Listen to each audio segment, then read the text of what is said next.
Hey guys, Cobb here. Today I'm going to be showing you the game I made for my mom for Mother's Day. So it's a pretty simple game. I will show you it. So I'm just going to click play here. Here, let me actually maximize it. So it's supposed to be, this is my dad, and I wonder if you'll be able to find out what this is a reference to. And then that's supposed to be my mom. So, you just go. I didn't make the animations for the characters, and it's supposed to be like Donkey Kong if you didn't notice. So A and D moves you left and right, and then W will move you up. And so if there's just one barrel, because I want it to be pretty easy. So if I get to the top here, I'll show you what happens when you run into the barrel. So I'm not gonna be able to release this game because I don't know. Donkey Kong's probably copywritten, but so I'm just gonna beat the level, and then you'll see what happens. Okay, so I'm to the top, and you can see it just. So yeah, that's what it is, and it keeps repeating it over and over again. So yeah, that's the game. Now I'm going to show you some of the script. I noticed it was a little bit hard to hear the fireworks in the video, so I am just going to get to the top again so you can see it. It's kind of loud for me, but in the video it was pretty quiet, so I'm just gonna move up to the top and then go into the game and then go over here. So hopefully you could hear it that time. Okay, now let's take a little look behind the scenes. So if I go into the scene view here and go into 3D so you can see it a little better. So that's I just took the Princess Peach from the original Donkey Kong, and then made it look more like my mom, and then that's just a bin, and that's just a simple barrel there, and then that's obviously supposed to be Mario, and then I just took a background and some ladders, and that's all I really did for this part. So if we go into here, I just made the cube and then put the sprite in front of it. So the cube is what you control, so I just made rigid bodies and stuff. And then there's two scripts. There's the player controller script and the finish script. So if we take a look inside the script, so let's go to player controller script.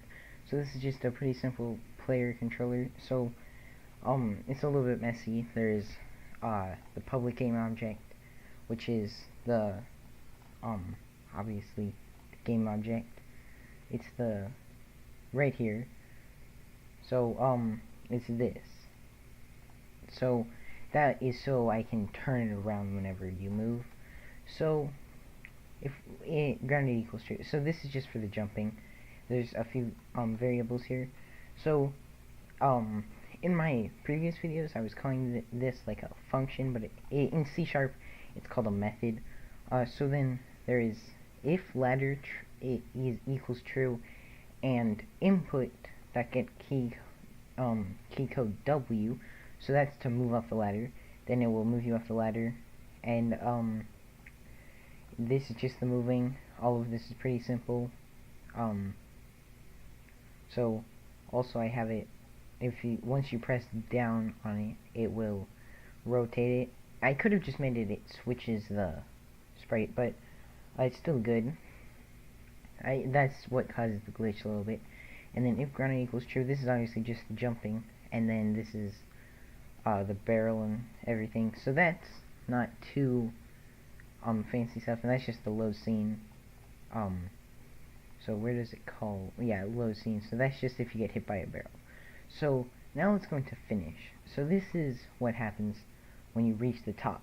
So there's the firework 1, firework 2, 3, and Mother's Day. That's just so this has an audio source in it, the firework one, and then this has the thing that says Happy Mother's Day. So if we go into here, there's also the text which pops up on the screen. So there is if other dot game object dot compare tag is mom, then so this is on trigger enter, then it will do all of this stuff, and it just continuously repeats it. So that's all that's in finish. So now there is moving barrel. So Originally I had multiple barrels, but then I just switched it to one so it's easier to get to the top, because that's the main thing about it. So, there's a few things like this actually isn't needed, but so there is that in barrel 1, so that's not important.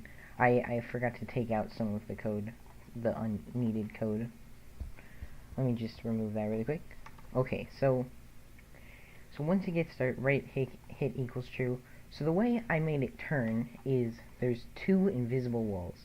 So there is one over here, which is on the right, which makes it, so when you hit this one, it changes the force to go that way, and then that one changes it to go that way, and it just keeps doing that until it reaches the bottom, then it just keeps going here. But, so that's the whole thing that's in the moving barrel. And then there's close, that's just if input.get key down, keycode.escape, it will just application.quit, and then this is just for testing. This isn't important either, just to make sure that it would work. So that's really all there is to this game. I hope you enjoyed this, and yeah, I'll see you in the next video. Bye.